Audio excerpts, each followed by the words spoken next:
Freedom inside a Texas prison doesn't disappear the moment the gates slam shut. It erodes. Slowly, quietly, systematically. Most people believe prison is a single condition: bars, cells, guards, punishment. But that belief is dangerously incomplete.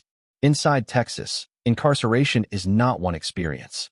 It is a ladder of control, and every rung you fall down costs you another piece of your life.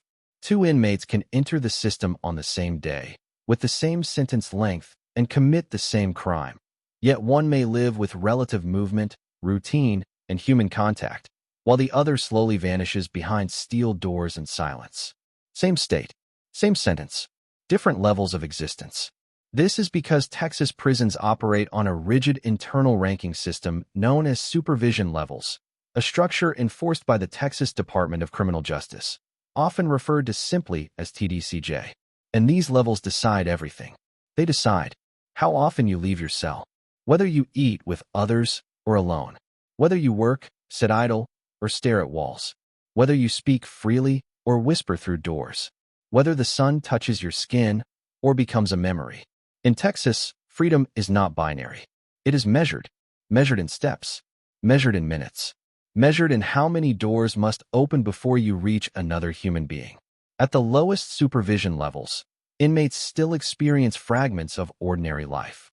Not freedom, but structure, schedules, movement, noise, faces, routine. There is a rhythm to the day, even behind bars. But every level above that begins to strip those fragments away. Movement becomes restricted. Interaction becomes conditional. Routine collapses into monotony. And eventually, silence replaces sound. This is not accidental. Texas prisons are designed to reward compliance and punish disruption, not only through disciplinary cases, but through environmental control. Supervision level is the invisible hand shaping behavior, because nothing motivates obedience faster than the fear of losing what little freedom you have left. And that fear is constant. One fight, one accusation, one violation report. That's all it takes. A classification review is triggered. Your housing assignment changes. Your privileges vanish, sometimes overnight. Inmates often describe this moment as falling through a trapdoor because there is no warning, no gradual adjustment, no explanation that makes sense in the moment. You pack your belongings into a box.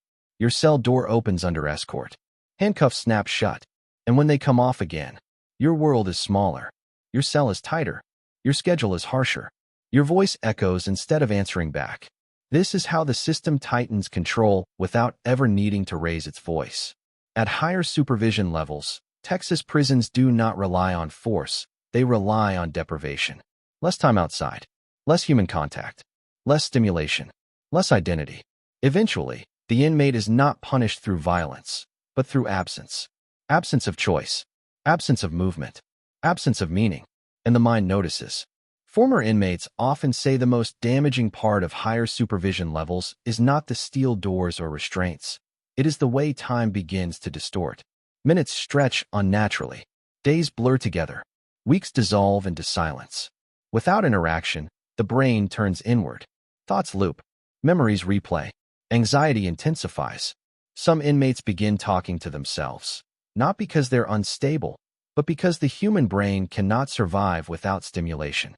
At the highest levels, silence is no longer peaceful. It becomes oppressive. Texas does not call this punishment. It calls it management. But the difference matters little to the inmate experiencing it. Because in Texas, once supervision level increases, returning to a lower level is neither quick nor guaranteed. Progress reviews are slow. Infractions follow you. Reputation becomes destiny. You are no longer treated as who you are, but as what the system believes you could become. Dangerous, disruptive, unpredictable, and once labeled, the system acts accordingly. This is why families often feel confused. Phone calls stop coming. Visits are restricted. Letters become shorter, colder, delayed.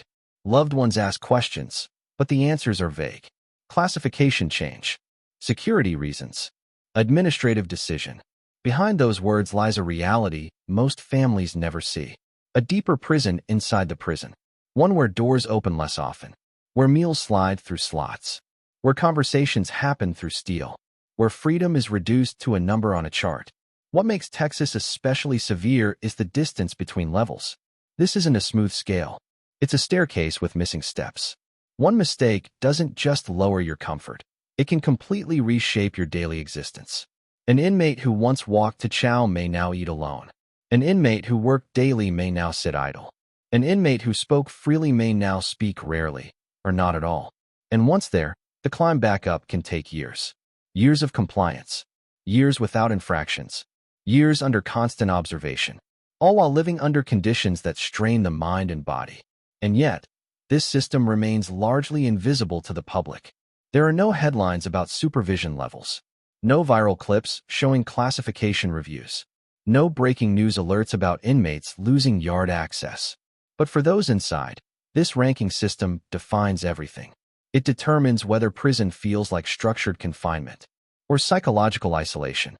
It determines whether time passes slowly or painfully. It determines whether inmates hold on to pieces of themselves or begin to disappear. Over the course of this documentary, we are going to break down Texas supervision levels from lowest to highest, ranking them by how much freedom inmates actually lose at each stage.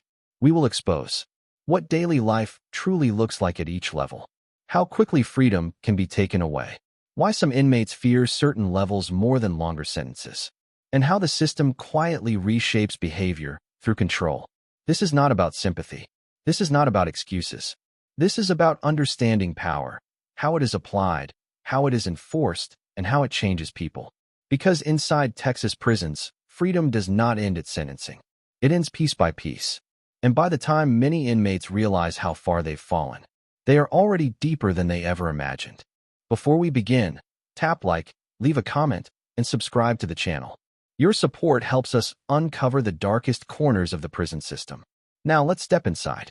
For most inmates entering the Texas prison system, this is where it begins. Not with isolation, not with silence, not with steel doors swallowing sound, but with structure.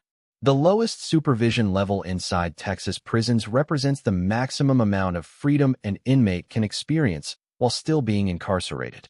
It is not comfort, it is not safety, and it is certainly not mercy. But compared to what comes later, it feels almost humane. Under the authority of the Texas Department of Criminal Justice, inmates placed at this level are classified as presenting minimal security risk. These are individuals who have demonstrated compliant behavior, lack of violent history inside prison, and an ability to function within rigid rules without constant enforcement. At this level, the system still believes something critical, that the inmate can be managed through routine, not pressure. Living conditions, open space, limited chaos. Housing at the lowest supervision level is typically dormitory style rather than single cells. Dozens of inmates share a large open space filled with rows of bunks, lockers, and narrow walkways. There is noise here. Footsteps, conversations, coughing, laughter, real or forced. This noise matters more than most people realize, because sound means presence. At this level, inmates are rarely locked behind steel doors for most of the day. Movement inside the housing area is regulated, but not suffocating. Guards observe from a distance. Cameras monitor behavior. Control exists, but it does not dominate every second. Lights go off at set times. Wake-up calls come early. Privacy is nearly non-existent, but inmates can still see faces, hear voices, exist among others. For many, this is the last level where prison still feels like a shared experience rather than solitary survival. Movement, the illusion of choice. Freedom at this level does not mean choice. It means scheduled movement. Inmates walk to chow hall together. They line up for count. They march to work assignments. They return in groups. Every step is monitored, but not shackled. This ability to move unrestrained, even briefly, becomes priceless once it's gone. At this level, inmates may walk across the unit yard under supervision, feeling sun on their skin, wind on their face. These moments are brief, controlled, and routine, yet they anchor the mind. Because movement reminds the body that it still exists. Work assignments, purpose under control. Most inmates at this supervision level are required to work. Laundry, kitchen duty, maintenance, janitorial tasks, groundskeeping. The work is repetitive and underpaid, often unpaid, but it serves a powerful psychological purpose. It creates time structure. Days are divided into shifts. Tasks have beginnings and ends. Accomplishment, however small, still exists. Inmates who work are often treated with marginally more trust. They are watched, but not hovered over. They are corrected, not instantly punished. And for many, work becomes the only thing separating one day from the next. Without it, time stretches dangerously. Meals, community, not isolation. At the lowest supervision level, inmates eat in communal chow halls. Long metal tables, bench seating, trays sliding across steel counters. Meals are rushed, loud, chaotic, but they are shared. This matters more than food quality. Eating among others allows conversation, even if it's brief and guarded. It allows observation. Social hierarchy forms. Conflicts arise, but they are usually managed without extreme punishment. This is the last level where meals resemble anything close to normal human behavior. Higher supervision levels will replace this with silence. Communication, voices still matter. Phone calls, letters, and visitation are most accessible at this level. Inmates can still make regular phone calls, receive visits with fewer restrictions, write letters without excessive delays. Family contact remains possible, not guaranteed, but reachable. This connection to the outside world becomes a lifeline. It reminds inmates they are still someone's son, daughter, sibling, or parent, not just an identification number. Once supervision increases, these connections fray quickly. Discipline, one mistake away. Despite all of this relative freedom, it rests on unstable ground. At this level, inmates live with constant awareness that everything can be taken away. One fight, one contraband accusation, one failed drug test, one association deemed suspicious. Texas prisons do not tolerate repeated disruption at low supervision levels. The expectation is clear. You behave, or you fall. And falling is fast. Classification reviews are unforgiving. An inmate does not need to be proven dangerous, only potentially disruptive. Once flagged, the system acts decisively. The psychological balance. This level is mentally survivable, but fragile. Inmates adapt. They form routines. They learn the rules. They learn who to avoid. But beneath the surface, anxiety remains constant. Because everyone here knows the truth. This is as good as it gets. No promotion exists beyond this level. Only descent. And every inmate has seen what happens to those who lose this status. Transfers, chains, locked doors, silence. That knowledge keeps behavior in check more effectively than force ever could. Why this level matters. The lowest supervision level is not generous. It is strategic. It shows inmates what life can look like before it is taken away. It gives them something to lose. And once you understand that, everything else in the Texas prison system makes sense. Because control does not begin with brutality. It begins with permission. Permission to walk. Permission to talk.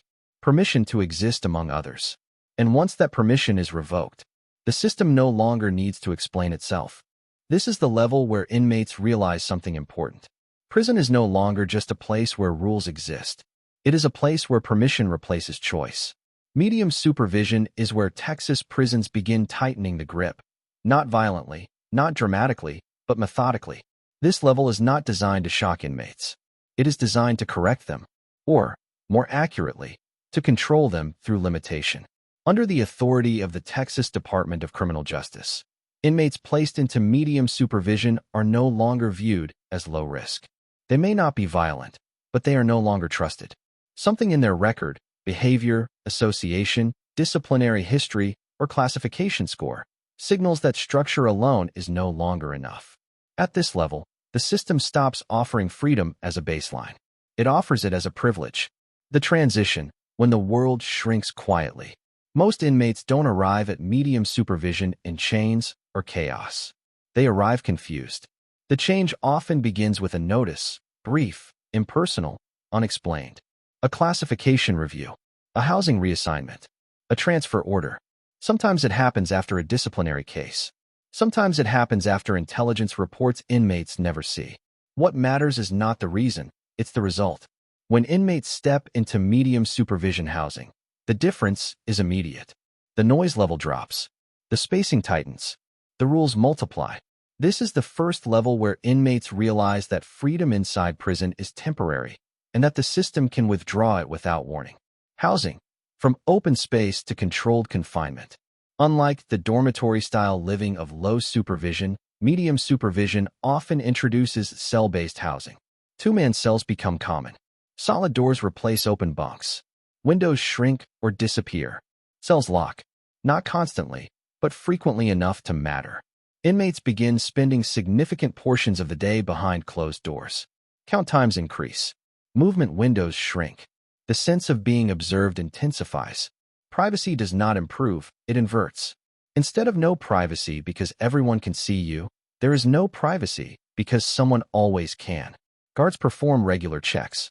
Cameras watch silently. Doors buzz open and closed with mechanical finality.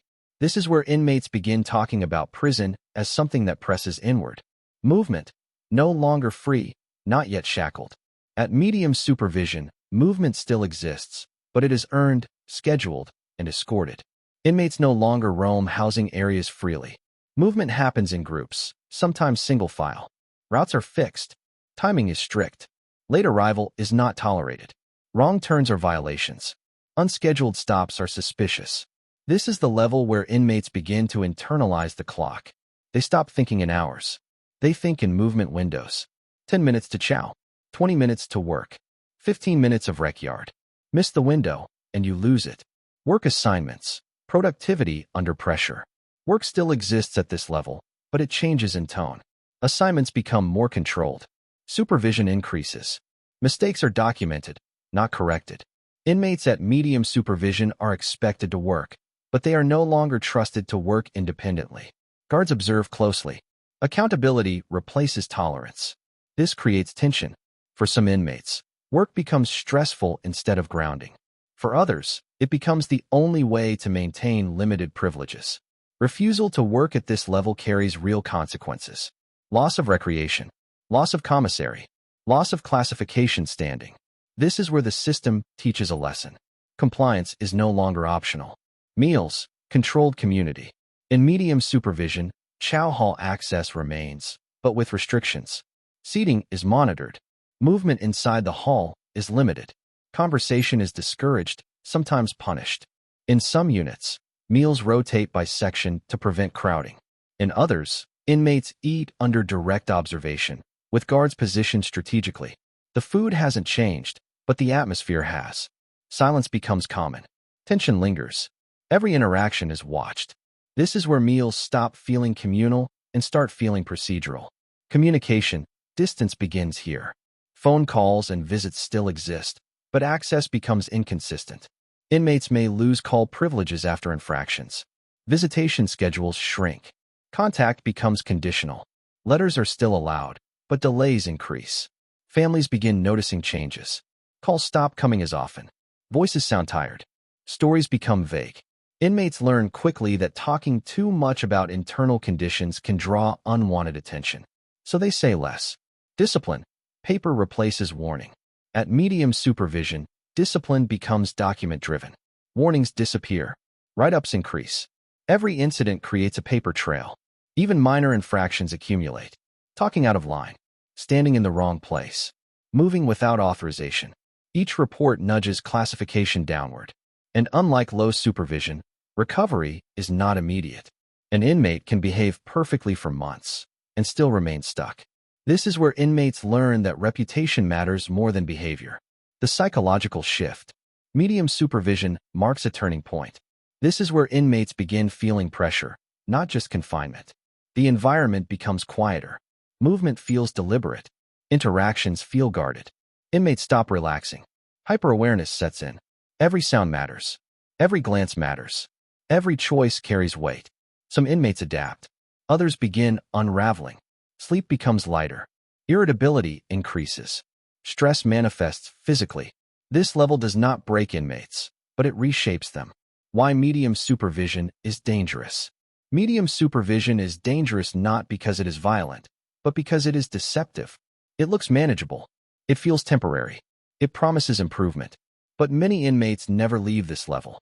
They hover here for years, one mistake away from falling deeper, never quite trusted enough to rise. This is the level where hope begins to erode quietly. Because inmates realize something terrifying. The system is no longer interested in who they are becoming. only in who they might become. And when trust disappears, freedom follows. This is the point where inmates stop arguing with the system, not because they agree with it, but because resistance no longer makes sense. Closed custody is where Texas prisons abandon the illusion of balance and move fully into containment mode. This is no longer about routine or correction. It is about risk management, and the system now assumes one thing above all else: that the inmate cannot be trusted. Under the authority of the Texas Department of Criminal Justice, closed custody classifications are reserved for inmates considered disruptive, aggressive, gang-affiliated, escape risks, or repeatedly non-compliant at lower levels. Some arrive here after serious disciplinary violations. Others arrive quietly, flagged through intelligence reports they are never allowed to see. What unites them is not always violence. It is perceived danger. And in Texas, perception is often enough. The transfer, when chains return. Unlike previous supervision changes, the move into close custody is rarely subtle. Transfers involve restraints. Movement is escorted. Belongings are searched thoroughly, sometimes destroyed. Inmates describe this transition as the moment they realize the system is done negotiating. When the cuffs come on, conversation stops. When the doors close, explanation ends. By the time restraints are removed, the environment has already changed. The air feels different. The noise is gone. The walls are closer. Housing: steel, concrete, and time. Closed custody housing is cell-based, often single-man, sometimes double, depending on risk factors. Doors are solid steel. Windows are narrow, reinforced, or absent altogether. Cells lock most of the day. Inmates now spend 20 to 23 hours inside a space barely larger than a parking spot. There is no wandering, no casual conversation, no unsupervised movement. Every action is scheduled, and most actions simply do not happen anymore. The cell becomes bedroom, dining room, bathroom, therapy room, time capsule. Meals arrive through slots. Communication happens through doors. Life is reduced to square footage. This is where inmates stop counting hours and begin counting door openings. Movement: controlled, restrained, observed. At close custody, movement is no longer a right. It is a security event. When inmates leave their cells, it is under escort, often in restraints, always under observation. Hands behind the back, eyes forward. No speaking unless instructed. Movement routes are fixed. Timing is exact. Deviations are punished. Recreation still exists, technically, but it often means standing alone in a small fenced enclosure, sometimes called a dog run, with concrete floors and metal mesh overhead. No equipment, no interaction, just open sky. If you're lucky, even this is limited. Some inmates go days without leaving their cell. Work, removed or meaningless. For most inmates in close custody, traditional work assignments disappear. There is no kitchen duty, no maintenance, no groundskeeping. Productivity is replaced by idleness. If work exists at all, it is cell-based. Cleaning, organizing, standing for count. Purpose evaporates. Days blur together because there is nothing to divide them. This is where time becomes dangerous. Without structure, the mind turns inward, and not everyone survives that quietly. Meals, silence, and slots. Communal dining ends here. Food arrives cold, portioned, and impersonal. Trays slide through slots. No eye contact, no conversation. Meals are eaten alone, often in silence, so complete it becomes oppressive. Some inmates eat quickly, others delay, just to break the day apart. Food is no longer social, it is fuel. And even that feels optional when depression sets in. Communication, connection begins to die. At close custody, communication with the outside world becomes inconsistent and fragile. Phone access is restricted. Visits are limited, sometimes non-contact. Mail is monitored closely. Any infraction can suspend privileges. Families notice the change immediately. Calls are shorter. Voices are flatter. Hope sounds strained. Many inmates stop calling altogether, not because they don't care, but because explaining this environment feels impossible. How do you describe a life where nothing happens, yet everything hurts? Discipline: zero tolerance. Close custody is governed by strict enforcement. There are no warnings. There is no benefit of the doubt. Every action is documented.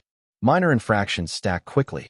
Refusing orders, talking back, covering cell windows. Each report pushes the inmate closer to even harsher conditions. This is where inmates learn the system's most important rule.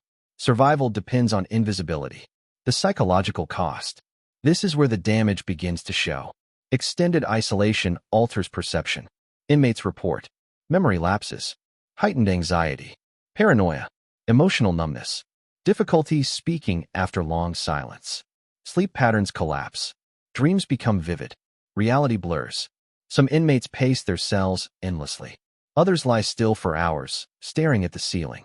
The brain, deprived of stimulation, begins creating its own.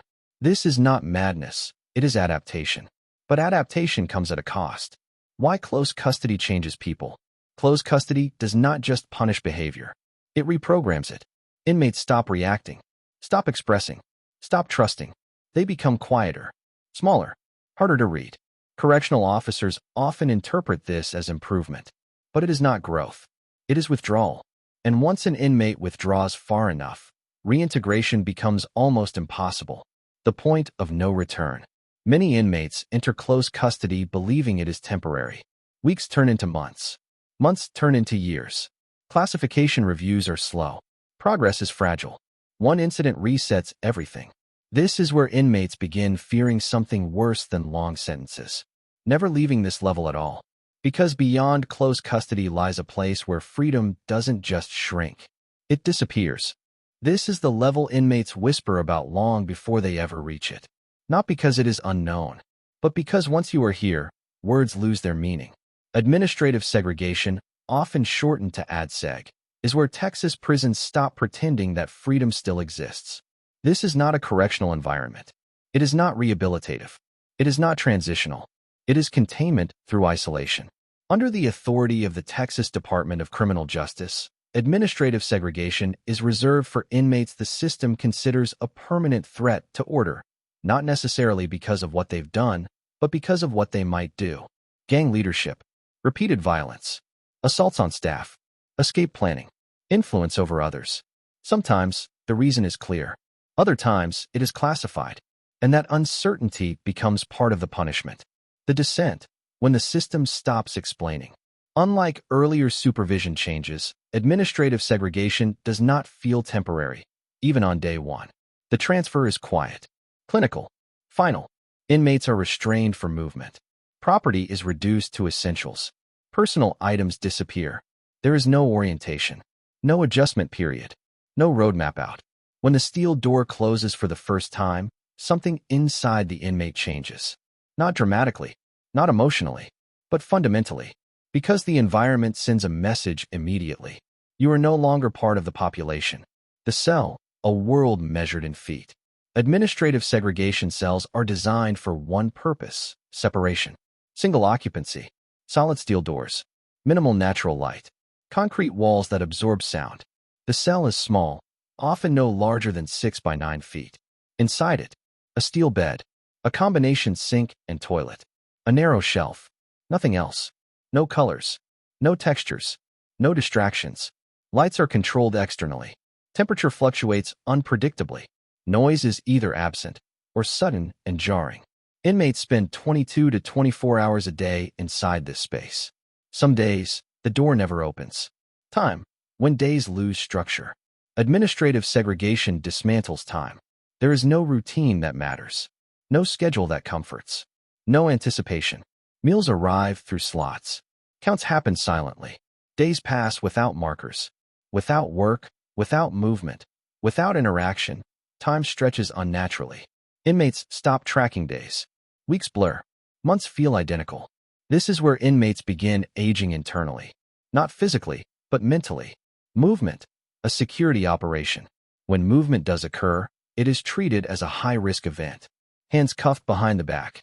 Sometimes leg restraints. Multiple officers present. There is no casual walking. No looking around. No talking. Movement happens only for medical visits, showers, recreation, and even recreation is isolation. Recreation, alone under the sky. In administrative segregation, recreation does not mean exercise. It means exposure. Inmates are escorted to small concrete enclosures, often no larger than a parking space, surrounded by high walls or metal mesh.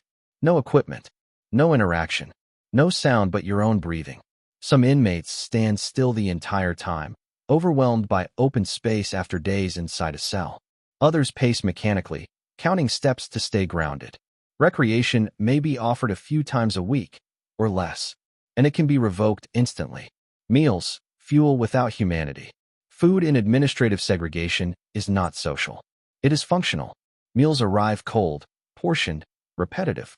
Trays slide through slots without eye contact. Some inmates eat immediately. Others save food to break up the day. Some lose appetite altogether. Eating becomes mechanical, another reminder that the body still exists, even when the mind begins drifting. Communication, the last thread phrase. Contact with the outside world becomes fragile at this level. Phone calls are rare. Visits are limited or non-existent. Mail is heavily monitored. Any infraction can suspend communication entirely. Families feel the distance. Letters arrive late. Calls stop. Voices sound unfamiliar. Inmates begin censoring themselves, not because they are told to, but because explaining isolation feels pointless. How do you describe silence that lasts for days? How do you explain loneliness when there are no words left? Many stop trying. Discipline, absolute control. Administrative segregation operates under zero tolerance. There are no warnings, no forgiveness, no margin for error. Minor behaviors become major violations. Covering cell windows, excessive noise, failure to comply instantly. Each infraction resets progress, and progress is already rare. This level is not designed for upward movement. It is designed for containment. The psychological effect, the mind turns inward. Extended isolation changes the brain. This is not opinion. It is documented reality. Inmates report hallucinations, memory loss, extreme anxiety, emotional numbness, difficulty forming sentences. Some talk to themselves. Some scream. Some withdraw completely. The brain, deprived of stimulation, begins creating its own reality. This is survival, not weakness. But survival under these conditions leaves scars that do not fade easily. Identity erosion. In administrative segregation, identity dissolves.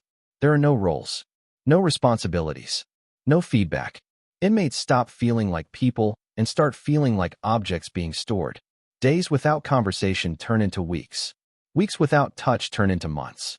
The body exists. The mind drifts. This is where inmates begin fearing not death, but disappearance. Why administrative segregation exists. Texas does not use administrative segregation accidentally. It exists to break gang influence, neutralize perceived threats, isolate disruptive behavior. And it works, operationally. But the human cost is immense. Because while behavior may stop, damage continues. Inmates who spend years in administrative segregation often struggle to function afterward. Social interaction becomes overwhelming. Decision-making falters. Emotional responses flatten. The system may call this control, but inmates call it erasure. The final realization. Most inmates who reach administrative segregation understand something terrifying. This may never end. Reviews are infrequent. Criteria are vague. Decisions are opaque. Some inmates spend decades here. And beyond this level lies something even more severe. A place where isolation is not temporary, not administrative, not reviewable in any meaningful way. A place where freedom is no longer restricted. It is eliminated. This is the level inmates do not plan for. Not because they don't know about it, but because imagining it feels unreal. Up to this point, freedom inside Texas prisons has been reduced, restricted, and rationed. Movement became conditional. Speech became monitored. Human contact became rare. Identity began to erode. But here, at the highest supervision level, freedom is no longer negotiated. It is removed entirely. This level represents the end of the ladder. There is no down after this, only permanence. Under the authority of the Texas Department of Criminal Justice, this classification is reserved for inmates the system considers unmanageable under any other condition. These are individuals viewed not as disciplinary problems, but as ongoing security threats. Some are here because of extreme violence. Some because of repeated assaults. Some because of escape attempts. Some because of status, gang leadership, notoriety, or influence that cannot be neutralized any other way. And some arrive here quietly, never told exactly why. At this level, Explanation stops matching. The final transfer, when nothing comes back. The move into the highest supervision level is unmistakable. Full restraints. Multiple officers. No conversation. Property is stripped down to essentials. Items accumulated over years disappear. Photos, papers, commissary comforts, identity markers. What remains fits into a small box, or doesn't come at all. Inmates often say this transfer feels less like relocation and more like storage. Once the door closes behind them, they understand something immediately. This place is not designed for return. The cell, total containment. Cells at the highest supervision level are designed for absolute control. Single occupancy only. Solid steel doors. Minimal or no natural light. Sound dampening concrete. The space is barely functional. Inside, a steel slab bed. A toilet sink unit. A small writing surface. Nothing that can be moved, altered, or broken. The door does not open on schedule. It opens when permitted. Inmates spend 23 to 24 hours per day inside this cell. Sometimes days pass without the door opening at all. This is no longer confinement. This is containment. Time, when the mind begins to break rhythm. At this level, time becomes hostile. There is no routine to rely on. No anticipation. No variation. Meals arrive unpredictably. Lights change without warning. Silence stretches until it feels heavy. Without structure, the mind begins to lose rhythm. Sleep cycles collapse. Days blur completely. Weeks feel indistinguishable. Inmates stop asking what day it is. It doesn't matter anymore. Movement, nearly eliminated. Movement outside the cell is rare and treated as a high-risk event. When it happens, full restraints are applied. Multiple officers escort. Commands are issued slowly and deliberately. There is no walking freely. No looking around. No interaction. Even medical visits happen under restraint. Some inmates go weeks without leaving their cell. And when they do, it is brief and exhausting. Recreation, a technicality. Recreation at this level exists mostly on paper. When allowed, inmates are escorted to a single-person enclosure, concrete on all sides, sometimes with a narrow opening above. No equipment. No interaction. No sound. The space is barely larger than the cell itself. Some inmates refuse recreation entirely. The effort, restraints, and exposure feel pointless. Others cling to it as the last reminder that the outside world still exists. But even this can be revoked instantly. Meals, survival without comfort. Food at this level is purely functional. Delivered through slots. No eye contact. No conversation. Meals are repetitive. Taste becomes irrelevant. Appetite fades. Some inmates ration food to control time. Some lose interest entirely. Eating becomes another mechanical act, proof that the body continues, even when the mind wants to stop. Communication, near total severance. This is where contact with the outside world nearly dies. Phone calls are extremely rare, sometimes non-existent. Visits are restricted, often behind glass, sometimes eliminated. Mail is slow, screened, delayed. Families feel abandoned. Letters go unanswered, not out of neglect, but exhaustion. Explaining this existence feels impossible. Some inmates stop communicating altogether, not because they don't care, but because caring hurts too much. Discipline, permanent consequences. At this level, discipline is absolute. There are no warnings, no leniency, no benefit of the doubt. Minor actions carry major consequences. Delayed compliance, excessive noise, nonverbal resistance. Each report confirms what the system already believes, that this inmate belongs here. And once that belief solidifies, reversal becomes almost impossible. The psychological impact, identity collapse. Extended exposure to this level causes profound psychological change. Inmates report hallucinations, dissociation, memory fragmentation, emotional flatness, difficulty speaking coherently. The mind, deprived of stimulation and human interaction, begins turning inward in destructive ways. Some inmates pace endlessly. Some lie motionless for hours. Some speak aloud just to hear a voice, even if it's their own. This is not weakness. It is the brain fighting extinction. Why this level exists? From an operational standpoint, this level works. Violence stops. Influence disappears. Control is absolute. But the cost is irreversible. Inmates who spend years here often cannot reintegrate, even if released back to lower custody. Social interaction overwhelms them. Decision-making feels impossible. Emotional responses flatten. The system may call this success, but the human outcome tells a different story. The final truth. This level is not about punishment. It is about removal. Removal from population. Removal from influence. Removal from society, even within prison. At this point, freedom is no longer restricted by rules or walls. It is erased by design. And once an inmate reaches this level, they understand something few people outside ever will. Prison does not end at sentencing. In Texas, it descends, step by step, level by level, until freedom is no longer something you lose, but something you no longer remember having. By the time an inmate reaches the end of the Texas supervision ladder, something becomes painfully clear. Prison was never a single punishment. It was a process, a slow, deliberate reduction of freedom, not taken all at once, but removed in stages, each level carefully designed to condition behavior, reshape identity, and redefine what it means to exist. At the lowest level, freedom still breathes. At the middle levels, it becomes conditional. At the higher levels, it fades into memory.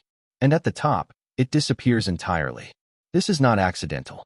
Under the system enforced by the Texas Department of Criminal Justice, supervision levels are not just classifications. They are levers of control.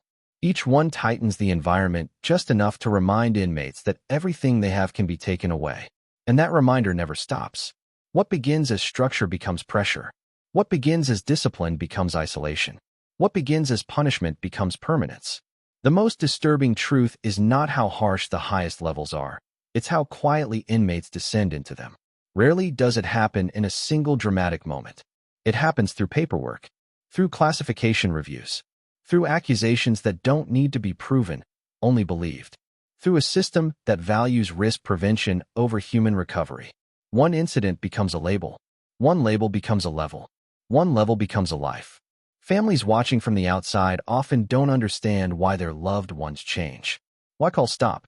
Why visits disappear? Why voices sound hollow? But now you know. Because supervision levels don't just restrict movement, they redefine existence. At higher levels, inmates aren't punished through pain. They're punished through absence. Absence of conversation. Absence of touch. Absence of choice. Absence of meaning. And the human mind was never built for absence. Some inmates adapt by becoming silent. Some adapt by becoming numb. Some adapt by disappearing inward. And once that happens, even release doesn't always restore what was lost.